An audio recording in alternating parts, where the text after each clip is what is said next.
Gen Z একটা কথা এখন অনেক বলে, বিবিএ ইজ আ স্ক্যাম। এই লাইনটার সাথে আপনি পরিচিত? হ্যাঁ, এটা বলার কারণ হলো, এক্সপ্লেনেশন হলো, এক্সপ্লেনেশনের দরকার নেই তো। যে তোমাকে শেখাবে এই জিনিসটা তার তো ভালোভাবে জানতে হবে। হাবিজাবি অনেকগুলো সাবজেক্ট আছে, accounting, finance, management, HR, marketing ইত্যাদি ইত্যাদি। সব সাবজেক্ট থেকে কিছু বেসিক জিনিসপত্র নিয়ে 40টা কোর্স বানানো হয়। যেই 40টা কোর্সে যা শেখানো হয় এবং যারা শেখান, এই দুইটা মিলিয়ে যা পাওয়া যায় সেটা 3 থেকে 4 ঘন্টার ইউটিউব এফোর্ট দিয়ে সেম জিনিসই শিখে ফেলা যায়। অনেকেই বলবে এর থেকে আরও বেটার শিখে ফেলা যায়। আমাদের দেশের স্টুডেন্টরা, মানে আমাদের যে কালচার, স্টুডেন্টরা প্রশ্ন করতে পারে না। পাওয়ারপয়েন্ট প্রেজেন্টেশনেও আমার সমস্যা আছে, যা পড়ানো হচ্ছে ওটাও আমার সমস্যা আছে। ইভেনচুয়ালি আমি যেহেতু মার্কেটিংয়ের ওয়ার্ল্ডেই ক্যারিয়ার দাঁড় করাইছি, আমি খুব ক্লিয়ারলি দেখি যে আমি যা পড়েছি তার সাথে আমি যা করি তার কোনো সম্পর্ক নাই। বিশ্ববিদ্যালয়গুলো সেগুলো চালানো হয় তোমার কোচিং সেন্টারের মতো। কতগুলা ব্যাচ তুমি পড়াইতে পারো, কতগুলা ব্যাচ তুমি পড়াইতে পারো। একটা একাডেমিকের আসলে মূল কাজ তো রিসার্চ। আমাদের দেশের কোম্পানিগুলো বড় দাগে তাদের রিসার্চ প্রয়োজন হয় না, আর যখন একটু প্রয়োজন হয় তখন তারা বিদেশি ফার্মস হায়ার করে। আপনি যেহেতু রাজনীতি করছেন অনেকদিন, রাজনীতিবিদদের একটা কোয়ালিটি আমার খুব ভাল লাগে অলমোস্ট সবার, সেটা হলো তারা খুব সুন্দর স্পিচ দিতে পারে।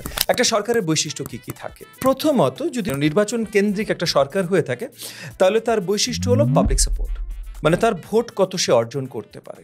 বাকিরা কেউ কিন্তু অত, তখন আমি শিওর বাকিরাও তো অনেকদিন ধরে রাজনীতি করতেছে, বাট বাকিরা কেউ অত, ওই সময় আমি অনেক ফলো করেছি সবার কথাবার্তা, কে কি বলতেছে না বলতেছে। বাকিরা কাউকে আমি অত কনফিডেন্সের সাথে বলতে দেখিনি। এটা কি এমন যে তারা জানতো বাট বলে নাই ভয়, নাকি তারা জানতোই না? দেখো, এখন অন্য কারোর কথা তো আমি তোমাকে বলতে পারবো না। মানে কেউ ভয়ে বলেনি, কেউ চিন্তা করে বলেনি, বা কেউ বলছিল ঠিকই কিন্তু সে মানে একটা জাস্ট স্লোগান হিসাবে বলছিল যে এটা চাই, অ্যাজ অপোজ টু এটা অ্যাকচুয়ালি হবে। সো একটা আছে না যে মানে তুমি একটা জিনিস চাও, সেটা যত জোর গলায় বলবে তোমার ওই বিশ্বাসটা থাকবে যে ওটা বাস্তবায়ন হতে পারে, অ্যাজ অপোজ টু তুমি আসলে এই জিনিসটা একটা হিসাব নিকাশ করেছো এবং দেখেছো যে এই জায়গা থেকে ওখানে যাওয়ার সম্ভাবনা সবচেয়ে বেশি। Because you have to understand যে 10 বছরের ঊর্ধ্বে আমি পার্সোনালি কাজ করছিলাম এই হাসিনা সরকারের বিরুদ্ধে। সরকারের বিরুদ্ধে মানে কি, মানে যেন এই সরকার না থেকে সঠিক একটা নির্বাচন হয়ে সরকার আসে, রাইট? সো 10 বছরের ঊর্ধ্বে কাজ করছিলাম। তো 10 বছরের ঊর্ধ্বে কাজ করার জন্য তুমি অবভিয়াসলি, আমার ক্ষেত্রেও এই জিনিসটা একেবারে কার্যকরী না তা না, যে তুমি বলতে পারো যে তাহলে আপনিও আশাবাদী ছিলেন যে পড়বে, সো আশার জায়গা থেকে বলছেন। And to a certain extent obviously আমি যে কথাগুলো বলেছি একেবারে যে কিছু দূর আশার জায়গা থেকে বলিনি তা না। তারপর আবার কিছু হিসাব নিকাশও আছে। যেমন মনে করো তুমি জেনারেলি তুমি যদি ধরো যে একটা সরকারের বৈশিষ্ট্য কি কি থাকে। সো প্রথমত, যদি তুমি নির্বাচনী একটা মানে নির্বাচন কেন্দ্রিক একটা সরকার হয়ে থাকে তাহলে তার বৈশিষ্ট্য হলো পাবলিক সাপোর্ট, মানে তার ভোট কত সে অর্জন করতে পারে।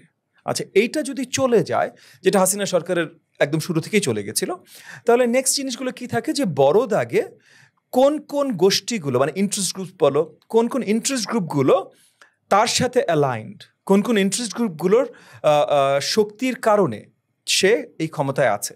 সো তখন তুমি যদি এখন বড় দাগে ইন্টারেস্ট গ্রুপগুলো টানা শুরু করো, 1 2 3 4 5, তারপর তুমি দেখো ওয়েট আ মিনিট, 1 এখন আর তার সাথে থাকার কথা না, এরকম কিছু ঘটনা ঘটেছে। 2 এখন তার সাথে থাকার কথা না, এরকম কিছু ঘটনা ঘটেছে। 3 তার সাথে থাকার কথা না। 4 আর 5, 4 হয়তো কিছু দূর আছে, একমাত্র 5 পুরোপুরিভাবে আছে।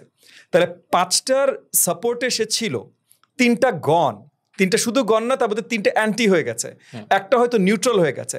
তাহলে জাস্ট একটার শক্তিতে সে দাঁড়াতে পারবে কিনা, এই ধরনের কিছু প্রশ্ন তখন চলে আসে। সো তখন তুমি মনে করো কিছু দূর উইথ কনফিডেন্স বলতেই পারো যে ওয়েট আ মিনিট, মানে এর আগেও অনেকবার টালমাটাল অবস্থা হয়েছে এবং ওই টালমাটাল অবস্থা পার করে আসতে পেরেছে কারণ 5টার 5টাই তার সাথে ছিল। এখন আরেকবার টালমাটাল অবস্থা হতে যাচ্ছে বা অলরেডি হয়ে গেছে এবং 5টার মধ্যে 3টা তার সাথে নাই, 3টা তার বিরুদ্ধে কাজ করছে, একটা তার সাথে নাই কিন্তু বিরুদ্ধে কাজ করছে না, আর শুধু একটা মাত্র তার সাথে কাজ করছে। তাইলে এর আগে কোনো মতে যান বাঁচিয়ে ক্ষমতা ধরে রাখতে পেরেছে কারণ 5টার 5টা তার জন্য কাজ করছিল। এখন সেই 5টার মধ্যে 3টা তার বিরুদ্ধে কাজ করছে, তাহলে এখন কি সে যান বাঁচিয়ে ধরে রাখতে পারবে কিনা? মানে ওইভাবে তুমি একবার চিন্তা করা শুরু করলে তুমি বলতেই পারো যে কিছু দূর sort of simple equation, again it's not, it isn't, but কিছু দূর এভাবে বলতে পারো যে আচ্ছা তাহলে এটা এই সম্ভাবনাটা তাহলে তুমি শক্তভাবে দেখতে পারো যে সে কতদিন থাকতে পারে বা না থাকতে পারে। সেম এই প্রেডিক্টিভ মডেল বা ফর্মুলা ব্যবহার করে কি ভবিষ্যতের ব্যাপারে কোনো প্রেডিকশন দেওয়া যায় সামনে আসলে কি হবে? দেখো, মানে যে কোনো সময় আমরা যখনই প্রেডিকশনস নিয়ে কথা বলবো তখনই sort of the level of uncertainty goes up with how many things are in play and the amount of time you're talking about. ঠিক আছে, সো আমরা যদি আগামী 2 মাস নিয়ে কথা বলি হয়তো আমি আরেকটু বেশি সার্টেনটির সাথে কথা বলতে পারবো, 6 মাস নিয়ে বললে আরও কম, 1 বছর নিয়ে বললে আরও কম। এখন বাংলাদেশ সরকার যে জায়গাটায় আছে এবং বিশ্ব রাজনীতিতে যা কিছু ঘটছে এবং বাংলাদেশ কেন্দ্রিকও যা আলোচনা হচ্ছে, এখান থেকে এগুলোর দিক দিয়ে যদি আমরা চিন্তা করি তাহলে আমরা বেশ একটা আনসার্টেন পিরিয়ডে আছি। যেহেতু কারেন্ট আনসার্টেনটি অনেক হাই, তাহলে আমরা যেটা বলি মনে করে যে যতখানি ফিউচার আমরা প্রেডিক্ট করা সম্ভব বলে আমরা মনে করি, সেই ফিউচারের মানে সেই ভবিষ্যতের সময়সীমাটাও কম হয়ে আসে। সো এখন যেমন মনে করো আগামী বছর নির্বাচন হবে, এইটা নিয়েও অনেকের অনেক প্রশ্ন আছে, হবে কি হবে না, কেন হবে, কিভাবে হবে। এখন মনে করো আমার কাছে মনে হয় যে খুব ভালো সম্ভাবনা আগামী বছর নির্বাচন হবে। এখন আগামী বছর নির্বাচন হলে আগামী বছর তো পুরো 1 বছর, এপ্রিল মাসে হবে না ডিসেম্বর মাসে হবে, কারণ এপ্রিলও আগামী বছর, ডিসেম্বরও আগামী বছর। April is 4 months away, December is 12 months away, so there is a big difference there, ওখানে একটা বড় পার্থক্য আছে। সো এই জিনিসগুলো প্রেডিক্ট করা মুশকিল হয়ে যায়। বাট মনে করো এই যে নির্বাচনের জিনিস তুমি যদি জিজ্ঞেস করো যে আচ্ছা প্রেডিকশন কীভাবে করা যেতে পারে, তাহলে একটা বড় ফ্যাক্টর নির্বাচনের হলো যে নির্বাচন কমিশনের প্রস্তুতি। নির্বাচন কমিশন অলরেডি গত সপ্তাহে পরিষ্কার বলে দিয়েছে মার্চের 2 তারিখের পর ওরা রেডি থাকবে।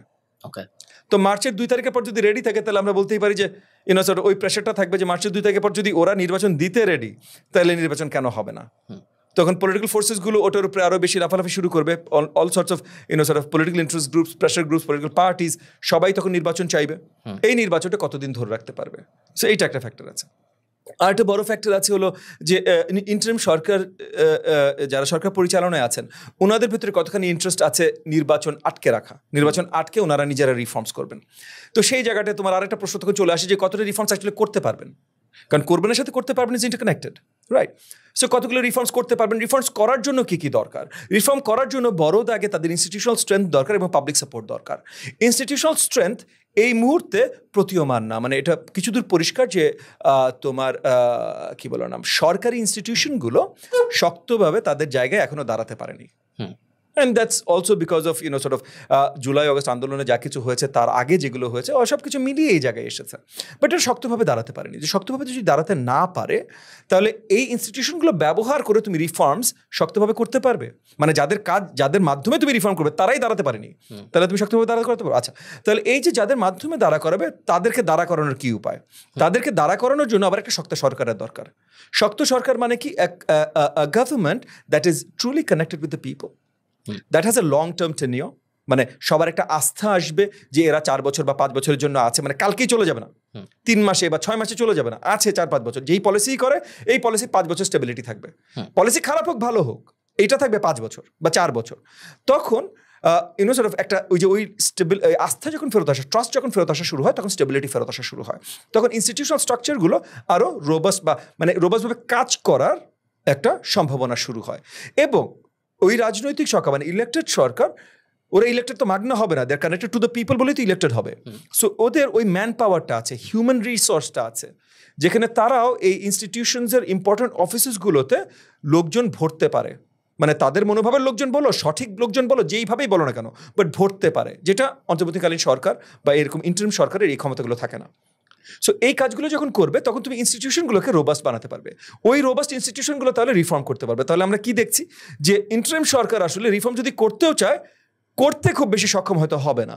তাহলে করতে খুব বেশি সক্ষম যদি না হয়, 4 মাস অলরেডি চলে গেছে, আরও 4 মাস যাবে, আরও 6 মাস যাবে, তারপর অনেক সেক্টরের জনগণ যারা অ্যাকচুয়ালি এখন বলছেও নির্বাচন দেরিতে করেন, আগে রিফর্ম করেন, তারাও দেখবে যে ভাই রিফর্ম তো হওয়া মুশকিল হচ্ছে, তাহলে কোনটা আগে আসবে।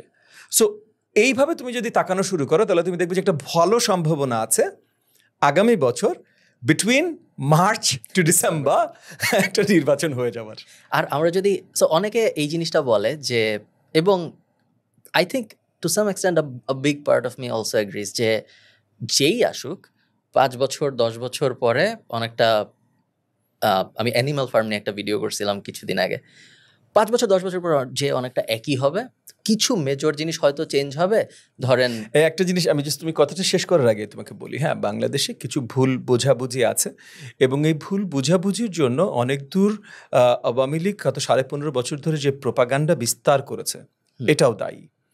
দেখো, বাংলাদেশে 2009 কেন হলো এটা একটু বড় দাগে চিন্তা করো, বা 2006-7 কেন হলো এটা বড় দাগে চিন্তা করো। 90 সালের পর এগেন নির্বাচিত, সঠিক নির্বাচিত কেয়ারটেকার সরকারের আন্ডারে নির্বাচন হচ্ছে। বেশিরভাগ নির্বাচনগুলোই মানে 2001 পর্যন্ত প্রত্যেকটা নির্বাচন মোটামুটি ফ্রি অ্যান্ড ফেয়ার নির্বাচন হয়েছে। এই যে ফ্রি অ্যান্ড ফেয়ার নির্বাচন হওয়ার দরুন যেটা হয়েছে যে 90 থেকে 96 তারপর দল বদল হয়েছে, ক্ষমতার দল বদল হয়েছে। 96 থেকে 2001 তারপর ক্ষমতার দল বদল হয়েছে। 2001 থেকে 2006 তারপর আবার ক্ষমতার দল বদল হওয়া মানে মোটামুটি পরিষ্কার ছিল যেটা হতে যাচ্ছে। তো এর ভেতরে যে জিনিসটা হয়েছে যে এই যে ইলেকটোরাল কম্পিটিশন, এইটা যে একটা বড় বিষয় এবং এইটা এড়িয়ে যে তুমি চলতে পারবে না, এইটা দুই দলই পরিষ্কার বুঝতে পেরেছে।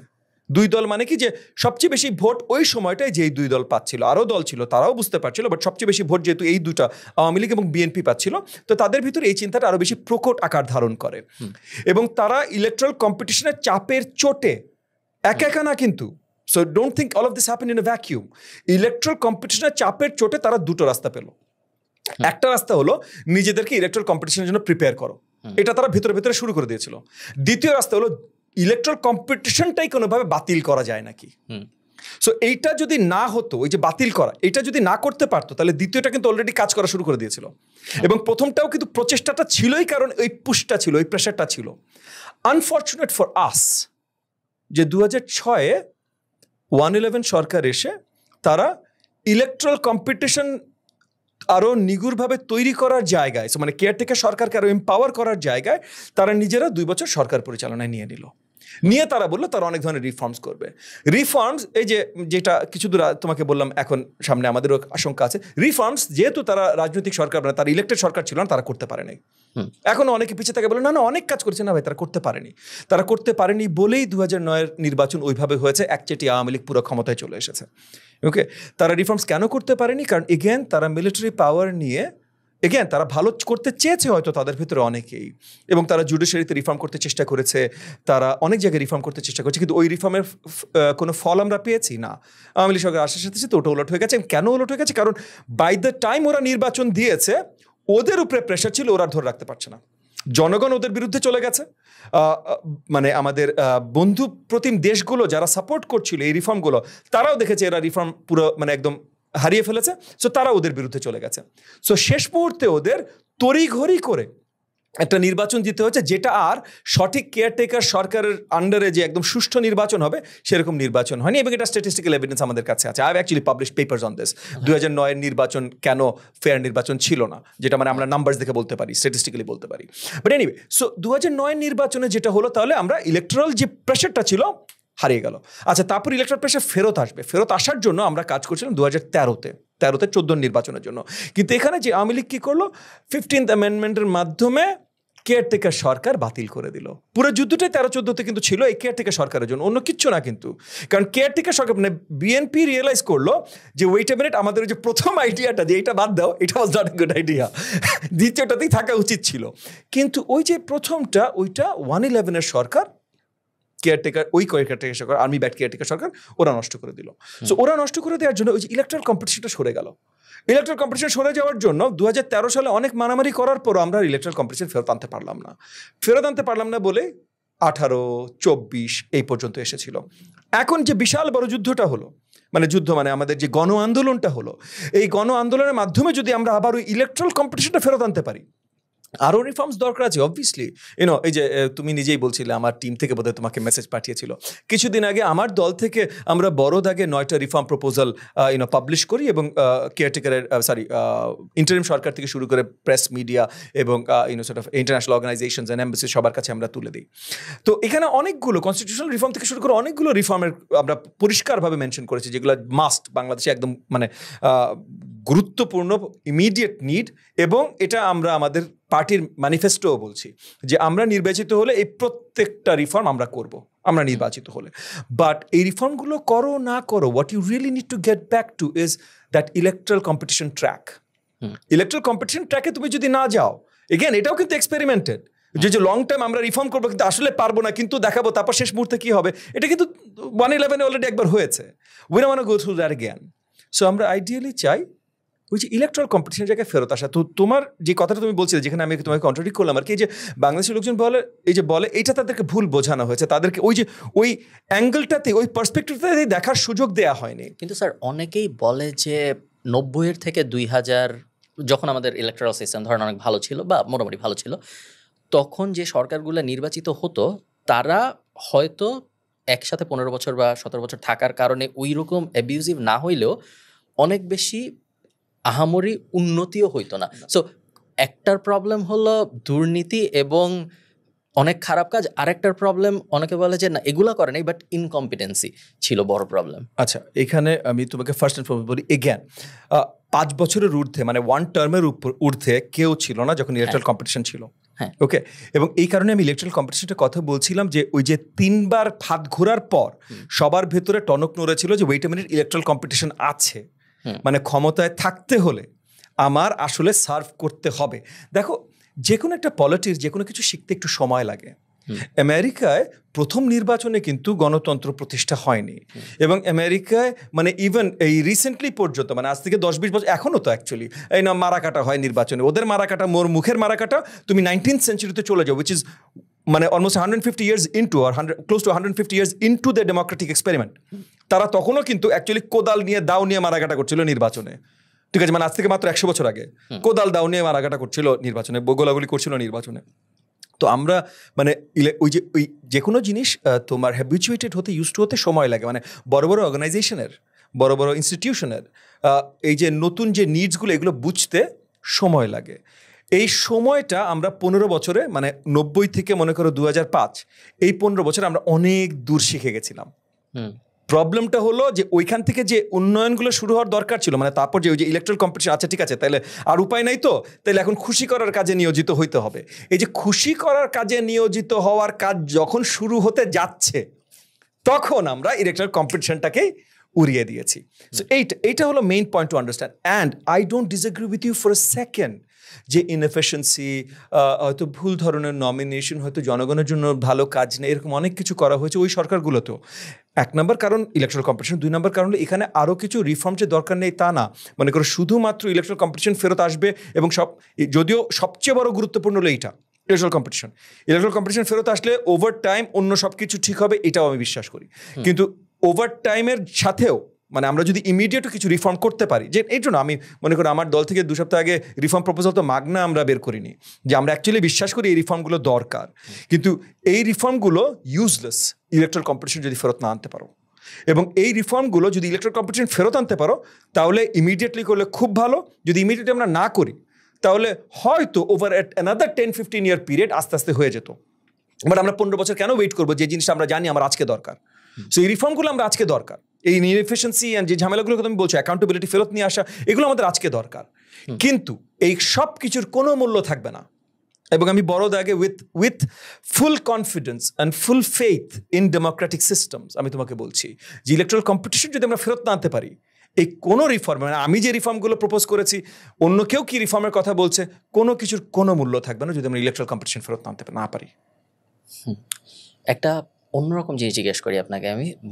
ধরেন আপনি তৌফিককে বললেন, ওই যে পিছনে বসে আছে, যে তুমি একটা হেলমেট পরে রাস্তায় জায়গা করে মেরে আসো। হ্যাঁ, ও তো যাবে না। এখন আপনি ওকে মেরে ফেললেও যাবে না? যাবে না। যাবে। কেন মনে হচ্ছে যাবে? হ্যাঁ, আমি কি তৌফিকের সাথে কথা বলতে পারি এখন? হ্যাঁ, অবশ্যই বলেন। হ্যাঁ, তৌফিক, তোমার জীবনে সবচেয়ে বেশি কাকে ভালোবাসো? তোমার বাবাকে। আমি তোমার বাবাকে বেঁধে তোমার বাবার 2 পায়ের বুড়া আঙ্গুলে 2টা হাতুড়ির বাড়ি দিয়ে পিষে দিয়ে বললাম যে এইবার পায়ে অলরেডি হয়ে গেছে, হাঁটতে আর সারা জীবন ঠিকভাবে পারবে না, মাথায় এই সেম জিনিসটা হবে যদি তুমি হেলমেট পরে 2টা গুলি করে না আসো, তুমি কি করবে? পার্সপেক্টিভ না, তুমি কি করবে? আমি তোমাকে সিম্পল প্রশ্ন জিজ্ঞেস করেছি। You will. Okay, but do you think এইটা হয়েছে যারা করেছে তাদের সাথে? সবার নিডস ভিন্ন। যারা করেছে তাদের জিনিসটা ছিল গ্রিড। তুমি যদি একটু দেখো, আমি তোমাকে বুয়েটের এক্সাম্পল দিয়ে বলি। বুয়েট একটা বড় বিশ্ববিদ্যালয় এবং বাংলাদেশে খুব নাম করা, কেন নাম করা সেটা পরের কথা, কিন্তু বাংলাদেশে নাম করা ভাই তো নাম করা, ঠিক আছে। তো বুয়েটে না আমার একটা বায়াস আছে নর্থ সাউথ অ্যান্ড ওয়াট নটের প্রতি, তুমি জানো, তুমি খুব ভালো করে জানো, হ্যাঁ। তো বাট বুয়েটে ছাত্রলীগ তুমি জয়েন করে, স্পেশালি তোমার মেধার তালিকায় একটা জায়গায় থাকলে, তুমি ছাত্রলীগ জয়েন করলে তোমার ফার্স্ট গিফট হতো একটা মোটরসাইকেল। আর ছাত্রলীগের নেতৃত্বস্থানীয় জায়গায় গেলে তুমি অ্যাডিশনাল মোটরসাইকেল এবং মান্থলি ভাতা পেতে। তো এখন তুমি মফস্বল শহরের বা গ্রাম থেকে একটা এমন জায়গা থেকে এসছো, তুমি দুনিয়া কম দেখেছো, কিন্তু তোমার মেধা আছে এবং তুমি একটু বোল্ড বা একটু দুষ্টু বা একটু সাহসী না হলে তো তুমি এই জায়গাগুলোতে যাবে না, তুমি হয়তো মোটরসাইকেলই চাইবে না টু বিগিন উইথ। সো বুয়েটের সব ছাত্র কিন্তু ছাত্রলীগ জয়েন করেনি, যারা করেছে, যারা এই টাইপের ছিল, যাদের এই গ্রিডটা ছিল, তাদেরকে এটা দেওয়া হয়েছে। ফার্স্টে তোমাকে মোটরসাইকেল দেওয়া হয়েছে, তারপর 2টা মোটরসাইকেল দেওয়া হয়েছে, তারপর তোমাকে 3টা বান্ধবী দেওয়া হয়েছে, তারপর তোমাকে ক্যাশ টাকা দেওয়া হয়েছে, তারপর তুমি এমন জায়গায় যেতে পারছো যেখানে তুমি কল্পনায়, মানে তোমার পুরো পরিবার কখনো কল্পনা করেনি এইসব জায়গায় বসে তুমি ঘুরবে, এদের সাথে বসবে, এদের সাথে ছবি তুলবে, এরা তোমাকে ভাইয়া ভাইয়া বলবে, এরা তোমার জন্য লাফাবে। তুমি একটা মোহের ভিতরে চলে এসেছো। এই মোহের ভিতরে চলে আসার পর তোমাকে বলা হলো, এই শুনো, ওই কাজটা না হলে কিন্তু তাহলে তো তুমি এই জায়গায় ডিজার্ভ করো না, তুমি তো এই জায়গায় থাকবা না। তখন তুমি কি করবে? এগেন, এক একজনের মোরাল কম্পাস এক একভাবে কাজ করে। অনেকের অনেক ইন্টেগ্রিটি আছে, তারা এই জায়গায় এসে বলে গোষ্ঠী মারি তোমার এটার, আমি নাই, আমি খারাপ কাজের মধ্যে নাই। অনেকে বলে, সো সবাই হয়নি তাদের চালা বা হেলমেট বাহিনীর অংশীদার, কিন্তু যারা এখানে ইয়াস বলেছে তারা হেলমেট বাহিনীর অংশীদার হয়েছে। আমি একটু শকড হয়েছি যখন আমি দেখেছি যে এত মানুষ, বিকজ আমার মোরাল কম্পাসটা এরকম যে যখন কেউ বলে যে ছাত্রলীগে বা ধরেন কোনো একটা দলে জয়েন করছে, এই কারণে সে মনিটারি বেনিফিট পাইছে, এই কারণে সে জয়েন করছে, আমার কাইন্ড অফ মনে হয় যে আই গেট দ্যাট, আমি বুঝছি যে করছে, তোমাকে টাকা দিছে বা মোটরসাইকেল দিছে, মানছি। কিন্তু ধরেন যখন গুলি করা পর্যন্ত নিয়ে যাচ্ছে বা খুনাখুনি পর্যন্ত নিয়ে যাচ্ছে, তখন আমার মনে হয় যে আনলেস উনি নিজেই খারাপ, উনাকে দিয়ে কি এত কিছু করানো সম্ভব একজন নেতার পক্ষে? দেখো, এখানে মানে কয়েকটা অ্যাঙ্গেল আছে। আমি তোমার সাথে কিছু দূর তো একমত, কিন্তু এখানে তোমারও মানতে হবে যে ভালো খারাপ সবার ভেতরে আছে। তুমি কোনটাকে টনক নাড়াতে পেরেছো? ভালো খারাপ সবার ভেতরে আছে। এবং আরো বড় দেখে তুমি যদি চিন্তা করো যে ভালো খারাপের থেকে, কারণ ভালো খারাপের ডেফিনেশন খুব সাবজেক্টিভ, খুবই সাবজেক্টিভ। আমি যদি তোমাকে এখন বিশ্বাস করাতে সক্ষম হই যে সো অ্যান্ড সোকে মারলে 10 কোটি লোক বাঁচবে, তুমি হয়তো সো অ্যান্ড সোকে ভালো কাজ মনে করে মারবে, ঠিক না? সো ভালো খারাপের ডেফিনেশন খুব সাবজেক্টিভ। সো আমরা এইটাতে আর না যাই, আমরা থাকি মনে করি আরেকটা জিনিস, আমরা আসি রিস্ক অ্যাভার্সন। বেশিরভাগ মানুষ রিস্ক অ্যাভার্স, তারা এমন কাজ করবে না যেখানে তারা কোনো বড় রিস্কের সম্মুখীন হতে পারে। এখন তুমি সোজা সাপটা করে দিলে যে তুমি যদি ওকে মারো তুমি তো টাকা পাবে, পুলিশও তোমাকে ধরবে না, পুলিশও তোমাকে বস বলবে, কারণ তুমি নৌকার হয়ে ওকে মারছো, পুলিশও তোমাকে বস বলবে, তোমার রিস্ক কোথায়? আচ্ছা, এরপর তুমি এগেন মানে আই এম শিওর তুমি এই জিনিসগুলো পড়াশোনা করেছো, things like the milligram experiment and what not, যেখানে আর কি আমরা মানে মানুষ হিসেবে সাইকোলজিক্যালি আমরা গ্রুপের বিরুদ্ধে যাই না। এটাও রিস্ক অ্যাভার্সনের সাথে সম্পর্ক আছে, আমরা কখনো গ্রুপের বিরুদ্ধে যাই না। এটা বড় দাগে স্পেশালি 50-60s কিছু সাইকোলজিক্যাল এক্সপেরিমেন্টসের মাধ্যমে পরিষ্কার হচ্ছে। এরপর তো এথিক্স ইন রিসার্চ চলে এসছে, এইসব এক্সপেরিমেন্ট এখন আর করা যায় না। হ্যাঁ, এখানে নট যে আমি এগুলোর পক্ষপাতী, বাই দ্য ওয়ে, বাট ওখান থেকে আমরা পরিষ্কার জানি যে গ্রুপ ডাইনামিক্স বা গ্রুপ থিঙ্কের বিষয়, মানে এটার বিরুদ্ধে কেউ সহজে যায় না। সো আজকে হয়তো খালিদ এটার এরকম না, হয়তো খালিদ ভিন্ন। সরি, আমি আপনার মাঝখানে থামাইলাম। ধরেন আপনার একটা বড় দল আছে, এখন আপনার অনেক মানুষজন আছে যারা সবাই আপনাকে পছন্দ করে, আপনি যদি ওদের বলেন যাইতে, কত পার্সেন্ট মনে হয় যাবে ভার্সেস কত পার্সেন্ট মনে হয় যাবে না? দেখো, আমি যদি ওদের বলি যেতে, আমি বিশ্বাস রাখি যে একটা বড় সংখ্যক যাবে, কারণ আমি বিশ্বাস রাখি যে কখনো কোনো ভুল কারণে মানে খারাপ কোনো কাজে আমি ওদেরকে বলবো না। যদি মনে করেন হাইপোথেটিক্যাল সিনারিওতে বললে, আমি আপনার দলের কয়েকজনকে চিনি, হাইপোথেটিক্যাল সিনারিও হলে তো তাহলে আমার বলা হচ্ছে না, ঠিক না? মানে এগেন দেখো, অনেকে অনেক কারণে অনেক জায়গায় যেমন মনে করো, তুমি যদি মনে করো এখন বাংলাদেশে আমাদের দেশের সভরেন্টি প্রোটেক্ট করার জন্য আমাদের কারোর বিরুদ্ধে যুদ্ধ করতে হচ্ছে, কথার কথা। হ্যাঁ, আমাদের পাশে মিয়ানমার এখন ভেঙে 4-5 ভাগ হয়ে যাচ্ছে। এর মধ্যে রাখাইন জনগোষ্ঠীর সাথে আমাদের কিছু পুরনো ইস্যুজ আছে, মানে রাখাইনদের উপর অত্যাচার করে তাদেরকে বাংলাদেশের ভিতরে ঢুকানো হয়েছে।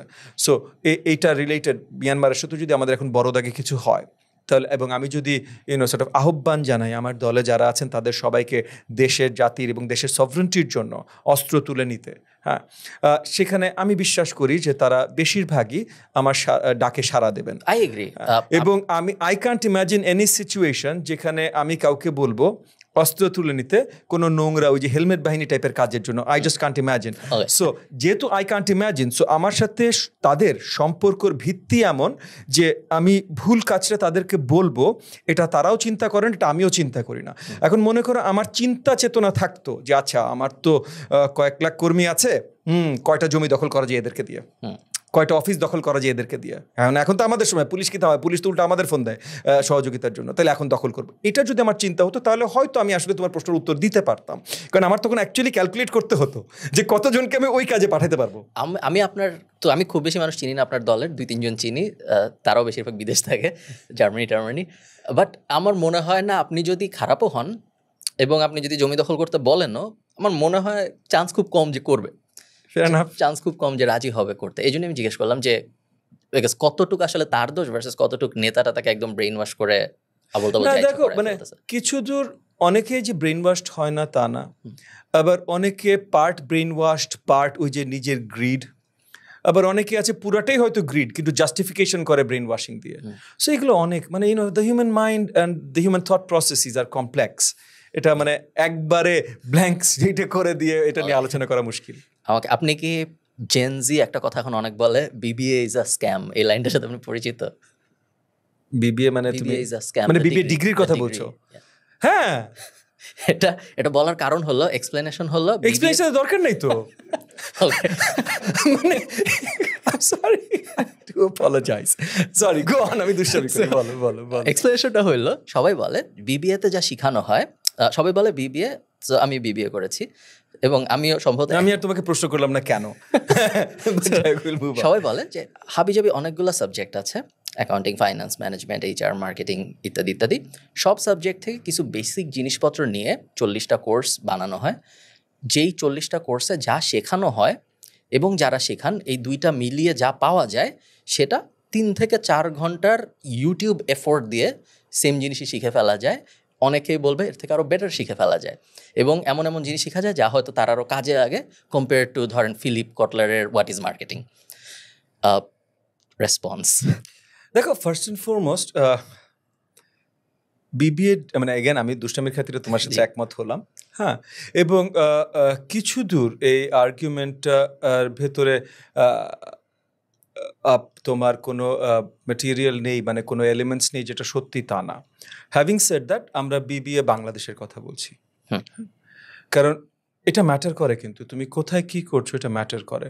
সো যেমন মনে করো, এগেন আমি আমার ছাত্রদের, আমি একসময় হয়তো তোমাকেও বলেছি, আমার মনে নেই, যে যদি পড়াশোনা করো তাহলে টেকনিক্যাল কিছু নিয়ে পড়াশোনা করো যে জিনিসটার অ্যাকচুয়ালি ভ্যালিউ আছে। তো বিজনেস স্কুলে টেকনিক্যাল অনেক কিছু আছে, অ্যাকাউন্টিং টেকনিক্যাল, কিছু দূর যদিও একটু ভাওতাবাজির উপরে, বাট স্টিল কিছু দূর ফাইন্যান্স, হ্যাঁ মানে অনেক দূর ভাওতাবাজির উপরে, বাট তবুও কিছু দূর ফাইন্যান্স টেকনিক্যাল। কিছু ম্যানেজমেন্টের জিনিসপত্র আছে একটু টেকনিক্যাল, সাপ্লাই চেইন বলো বা ওগুলো টেকনিক্যাল, ইকোনমিক্স ওই ফাইন্যান্সের মতোই ভাওতাবাজির উপরে দাঁড়ানো, বাট স্টিল আচ্ছা ঠিক আছে কিছু টেকনিক্যাল, হ্যাঁ। তো এই জায়গাগুলো আছে, তবে এই স্কিলগুলো আসলে তুমি কতখানি পাচ্ছ? যারা বলে ইউটিউবে 4 ঘন্টা শিখে অনেক কিছু শিখে নেওয়া যায়, তারা অনেক দূর ভুল বলে। কেন ভুল বলে? দেখো, যে তুমি বিজনেস ডিগ্রিতে সাপোজ তুমি একটা মার্কেটিং ডিগ্রি করলে, কথার কথা মানে যেটা আসলে ভাওতাবাজি ডিগ্রি, হ্যাঁ, তো তুমি একটা মার্কেটিং ডিগ্রি করলে, না আমি বুঝি, তুমি একটা মার্কেটিং ডিগ্রি করলে, এখন এই মার্কেটিং ডিগ্রির তোমার অনেক কোর্সেস অনলাইন আছে, মানে ইউটিউবে ফ্রি ভিডিও আছে, ইউটিউবে তুমি যেয়ে দেখবে হয়তো এমআইটি বা কেমব্রিজ বা কিংস কলেজ এরকম বড় বড় বিশ্ববিদ্যালয়ের টিচাররাই ফ্রি ভিডিও দিয়েছেন। তো এই ফ্রি ভিডিও যদি তুমি একটু ভালোভাবে অনুধাবন করতে পারো তাহলে হয়তো তুমি ফ্রি ভিডিও থেকে অনেক কিছু শিখবে। একটা সিনেমা ছিল, আমি জানি না তোমাদের আমলে তোমরা দেখেছো কিনা, এটা বেশি পুরনো না, একটা সিনেমাটার নাম ছিল গুডউইল হান্টিং। আচ্ছা, যদি না দেখে থাকো আই উড রেকমেন্ড ইট, আমি আমার বাচ্চাদেরও দেখিয়েছি, এটা মজার সিনেমা। বাট বেসিক্যালি আর কি স্টোরিটা অফ দ্য, আমি ছোট্ট করে একটু বলি, ওই সিনেমাটার মেইন প্রোটাগনিস্ট থাকে একটা চাইল্ড প্রডিজি, হ্যাঁ, মানে so it's not just a mathematical, it's just overall genius, মানে অনেক ইনফরমেশন হোল্ড করতে পারে এবং analytical abilities like beyond the realms of human calculations, মানে ফিল্ডস মেডেল পাওয়া একজন ম্যাথমেটিশিয়ানের কাজ বাজও 2 সেকেন্ডে হাওয়া করে দেয়, এই লেভেলের আর কি। তো ওখানে একটা মজার ডায়লগ ছিল হার্ভার্ড একটা স্টুডেন্টকে নিয়ে, যে মানে তুমি যে পড়াশোনা করছো এত টাকা দিয়ে, এটা তুমি একদিন আসবে যেদিন তুমি রিয়েলাইজ করবে যে অলমোস্ট ফ্রি অফ চার্জ বা কিছু লেট ফি দিয়ে তুমি লোকাল লাইব্রেরিতে বসে এই নলেজটা নিয়ে নিতে পারতে। এবং এই কথাটা কিন্তু আসলে মোস্ট ডিগ্রির জন্য সত্যি, এটা শুধু বিজনেস স্কুল না, এই কথাটা মোস্ট ডিগ্রির জন্য সত্যি। অ্যাপার্ট ফ্রম যেগুলো হার্ড সায়েন্সেস, হ্যাঁ, বা অ্যাপ্লাইড সায়েন্সেস, মানে যেগুলোর জন্য তোমার ল্যাবে বসে কাজ করতে হবে, ওই ল্যাবে বসে কাজ করা ছাড়া তুমি যত ডিগ্রির কথা চিন্তা করতে পারো লাইব্রেরিতে বসে ফ্রি অফ চার্জ তুমি ওটা পেতে পারো। আজকে ইউটিউব বা অনলাইন অনেকগুলো ফরম্যাট এই নতুন লাইব্রেরি হয়ে গেছে। সো অনলাইন ফরম্যাটে ফ্রি অফ চার্জ তুমি এগুলো করতে পারো। যেমন মনে করো, আমি নিজের এক্সাম্পল দিয়ে বলি, আমি ছোটোখাটো একটু ব্যবসার সাথে জড়িত, মানে আমি আসলে ব্যবসার সাথে জড়িত না, আমার মানে ফ্যামিলির কিছু টাম্পানিজ আছে, তো ওগুলা দুই এক সময় আমার একটু তাকাতে হয় আর কি, একটু দেখি। তো এর মধ্যে একটা ছোট আইটি ফার্ম আছে, ওই আইটি ফার্মের ওরা কি করে, তো আমি তো কিছুই বুঝি না, আমি তো আইটির কিছু বুঝি না। তো ওরা কি প্রোগ্রামিং নিয়ে কথা বললো, তো আমি বললাম আচ্ছা তাহলে ওই প্রোগ্রামগুলো ওরা কী করে আমার তো একটু বোঝা দরকার। তো আমি বসে, তুমি যে বললো না 3-4 ঘন্টা, এক্স্যাক্টলি 3-4 ঘন্টার আমি জাস্ট র্যাঙ্কিং দেখে, রেটিং দেখে ইউটিউবে একটা ভিডিও সিরিজ বের করলাম ওই পার্টিকুলার সফটওয়্যারটার উপরে, 3-4 ঘন্টা দেখলাম, 3-4 ঘন্টা একটু নোটস নিলাম। সো ভিডিওগুলো ছিল বোধহয় 3 ঘন্টার, আমার দেখতে হয়তো 6 ঘন্টা লেগেছে, কারণ না থেমে নোটস নিয়ে আনবো না, 6 ঘন্টা। 6 ঘন্টা পর আমি দেখলাম আমার টিমের সাথে কথা বলার সময় আমি কিছু জিনিস জানি যেটা ওরা জানে না। Again, not that I can do the job, but I can converse with them intelligently on that topic. So এখন মনে করো আমি যদি ইন্টারেস্টেড থাকতাম ওই কাজটা শেখার, আমি শিওর ওই 6 ঘন্টার বদলে এখানে যদি আরো 26 ঘন্টা দিতাম বা আরো 20 ঘন্টা দিতাম, তাহলে আমিও ওই সফটওয়্যারের কাজটা, ওই সফটওয়্যার ক্রিয়েশনের কাজটা শুরু করতে পারতাম। সো এখন এই জিনিসটা ইটস ইউর চয়েস। তুমি ইউনিভার্সিটিতে টাকা দিয়ে সময় নিয়ে করো, বা লাইব্রেরিতে বসে বা ইউটিউবে যেয়ে শেখো, it's your choice. It has always been your choice, এটা নতুন না কিন্তু। ইজ ইট ট্রু দো? কারণ আমার সার্টিফিকেশন ছাড়া আমার এন্ট্রি ব্যারিয়ার অনেক কঠিন হয়ে যাচ্ছে না বেশিরভাগ? ডিপেন্ডস, এটা সত্যি কথা। সার্টিফিকেটটা কিছু দূর ইম্পর্টেন্ট, কারণ কি দেখো, সার্টিফিকেটটি ইম্পর্টেন্ট কিন্তু ভিন্ন কারণে। টেকনিক্যাল চাকরি ছাড়া, টেকনিক্যাল চাকরি, এবং টেকনিক্যাল চাকরি অনেক সময় তোমার ওয়ার্ক স্যাম্পল দিয়ে প্রমাণ দেওয়া যায়। যেমন মনে করো আমি সফটওয়্যার ইঞ্জিনিয়ারের টেকনিক্যাল চাকরি, এখন আমি দেখলাম যে তুমি মনে করো নর্থ সাউথে কম্পিউটার সায়েন্স ডিপার্টমেন্টে 3.9 GPA পেয়েছো, আমি একটা প্রমাণ পেলাম যে তুমি এই সফটওয়্যারগুলো জানো। আবার তুমি আমাকে একটা ওয়ার্ক স্যাম্পল দিয়ে দিলে, এবং আমার সামনে খুঁটিনাটি একটু, আমি যদি নিজে সফটওয়্যার ইঞ্জিনিয়ার হয়ে থাকি, আমার সামনে খুঁটিনাটি নাড়িয়ে দেখালে এটা চেঞ্জেস, তার মানে আমি জানি যে এটা তো কাজটা ভালো, এটা তো অলরেডি দেখে ফেললাম, এবং কাজটা তুমিই করেছো, বা তুমি যদি কপিও করে থাকো তুমি জানো কাজটা কিভাবে করে, সো ওয়ার্ক স্যাম্পল হয়ে গেল কাজটা। তাহলে ডিগ্রির কিন্তু খুব বেশি ইম্পর্টেন্স থাকে না এই জায়গাগুলোতে। এগেন টেকনিক্যাল কাজে, নন টেকনিক্যাল কাজে এমনিও nobody cares about your knowledge, কারণ নলেজ নাই তো ভাই। মেইন পয়েন্টটা ইউনিভার্সিটি ডিগ্রির হলো যে আমি ইউনিভার্সিটি ডিগ্রির মাধ্যমে দেখতে পারি যে you are hard working, you persevere and you are committed to something. বুঝতে পেরেছো? মানে কারণ দেখো, আই এম শিওর তোমাদেরকে ক্লাসে আমি এই কথাগুলো বলেছি, বাট একটা নতুন চাকরি দেওয়ার সময় লোকজন বড় দাগে 3টা জিনিস চিন্তা করে। ওকে, একটা হলো ও এই কাজটা করতে পারবে কিনা বা শিখতে পারবে কিনা। ওকে, সো নতুন চাকরি করতে পারবে, ওরা ধরেই নেয় পারবে না, তুমি শিখতে পারবে কিনা। ওকে, আচ্ছা, তারপর ওই যে তোমার করার ইন্টারেস্টটা আছে কিনা, তুমি মানে আমার সাথে থাকার এবং করার ইন্টারেস্টটা আছে কিনা। তুমি শেখাতে পারবো, তুমি অনেক স্মার্ট, তোমাকে শেখাতে পারবো, কিন্তু তুমি 6 মাস পর বিদেশ চলে যাবা, বা তুমি নিজেই ডিসাইডেড না, তোমার আজকে ভালো লাগলো কালকে আসলা না। ওকে, আর 3 নম্বর হলো আমার সাথে তুমি মেলো কিনা, কারণ আমার অফিসের একটা কালচার আছে, এই কালচারটার সাথে তুমি যাবে কিনা। যে কোনো এন্ট্রি লেভেল জব, যে কোনো রেসপন্সিবল HR অফিসার এই 3টা জিনিস খুঁজছে, এর বাইরে কিছু খুঁজছে না। তো তোমার ডিগ্রি যখন আমি দেখবো এবং ডিগ্রিতে দেখবো তোমার GPA ভালো, তখন আমি মোটামুটি পরিষ্কার প্রথমটার উত্তর পেয়ে গেছি, আমার আর কিছু লাগবে না, আমি উত্তর পেয়ে গেছি যে তোমাকে শেখানো যাবে। কেন? কারণ তোমাকে শিখিয়েছে তো ইউনিভার্সিটি, কি শিখেছে ইম্পর্টেন্ট, ওটা আমার লাগবে না, কিন্তু প্রথম প্রশ্নের উত্তর যে তোমাকে শেখানো যাবে চলে এসছে। দ্বিতীয়, যে তুমি একটা স্টেবল কিনা, যে তুমি দিন দিন রেগুলার আসবে কিনা এবং তুমি থাকবে কিনা। ওইটা অবভিয়াসলি এখানে আমার তোমার কিছু প্রশ্ন করতে হবে, বাট তবু ইউনিভার্সিটি ডিগ্রি সেটা কিছু দূর উত্তর দিয়ে দিয়েছে। বাকি এই কালচার, এটা তো তোমার সাথে বসে আলোচনা করতে হবে। আমার যে বড় 3টা প্রশ্ন অ্যাজ এন HR অফিসার, তার মধ্যে একটার পুরোপুরি উত্তর দিয়ে দিচ্ছে তোমার ডিগ্রি, আর একটার পার্শিয়াল উত্তর দিয়ে দিচ্ছে তোমার ডিগ্রি। এই কারণে degree important, specially non technical কাজেও। আপনাকে যদি কেউ এসে এখন জিজ্ঞেস করে যে স্যার আমার HSC পরীক্ষা শেষ হয়েছে, আমি এখন ব্যাচেলরে যাব, আমার কিসে ব্যাচেলর করা উচিত, আপনার টপ 3 পিকস কি হবে? কোনো টপ 3 পিক হবে না, unless I know who you are. Okay, তুমি কি চাও, তোমার কি skills, what do you want to develop in within yourself, এইগুলো জানার পর একটা আলোচনা আসা যায়। ওকে, লেটস সে আমি একটা বাংলা মিডিয়াম কলেজ থেকে এইচএসসি পাশ করেছি, আমার রেজাল্ট ভালো, জিপিএ 5, আমার এন্ড গোল হইল কোনো একটা এমএনসিতে দেশে বা কোনো একটা ব্যাংকে দেশে 40-50 হাজার টাকার বেতনে চাকরি শুরু করা, এবং আমার মনের গভীরে এরকম একটা চিন্তাও আছে আমি কোনো এক সময় দেশের বাইরে চলে যাব। আমি অনেককে দেখেছি যারা কানাডা চলে যায়, আমারও মনে হয় যে হ্যাঁ আমি যদি কানাডা চলে যেতে পারতাম ভালোই হতো। যদি তুমি বিদেশে চলে যেতে চাও তাহলে আমি তোমাকে ইঞ্জিনিয়ারিং, বায়োটেক এগুলো কিছু পড়তে বলবো। মানে তোমার জন্য যেটা হবে যে তুমি বিদেশে যেও সহজে ভালো একটা means of income and what not করতে পারবে। মনে করো অনেকেই তোমার কি বলো না, মানে sort of there are many people are special, মানে যেমন খালিদ ফারহান স্পেশাল। মানে খালিদ ফারহান বিবিএ পড়াশোনা করেছে, কিন্তু বিবিএ রিলেটেড কিছু করছে, অন্য কিছু করছে, কিন্তু আল্লাহর অশেষ রহমতে সে ওখানে খুব ভালো করছে, নিজের একটা মার্ক তৈরি করতে পেরেছে। বাট দ্যাটস কি বলবো, মানে তুমি তো নর্মাল রেঞ্জে পড়ো না, ঠিক না? Sorry, your an outlier, sorry my bad, your an outlier. তো সবাই তো আউটলায়ার হবে না। তো এখন তুমি যখন আমার কাছে উপদেশের জন্য আসবে, আমি যদি তোমাকে খুব ভালোভাবে না চিনি যে তোমার আউটলায়ার হওয়ার এবিলিটি আছে কিনা, এবং এটা আসলে চিনলেও বলা যায় না, বিকজ তোমার ভেতরে ড্রাইভটা আমি জানি না। মনে করো কথার কথা, এগেন আমি খারাপ এক্সাম্পল দিব, but just bear with me.